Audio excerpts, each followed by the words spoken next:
Mbas plot një muaj pushim në datën 19 janar rimblidhet Kuvendi i Shqipërisë. Edi Rama ka mbi një muaj që shtyn përgjigjen e Kuvendit për imunitetin e Belinda Ballukut.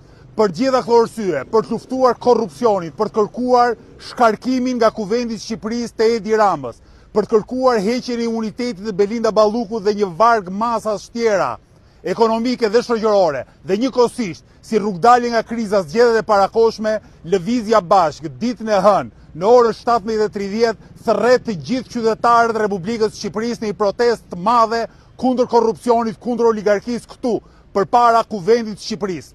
Korrupsioni e ka degraduar tërësisht shtetin shqiptar. Shqipëria gjysmën e vitit digjet e gjysmën e vitit përmbytet sepse ka në krye një kryeministër dhe ministra jo vetëm të korruptuar, por funde krye të paaft.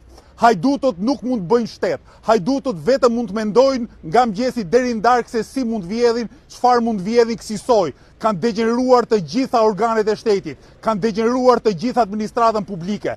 Prandaj, sot është dita që ne të ngrihemi si qytetar masivisht kundër kësaj qeverie matrapazës.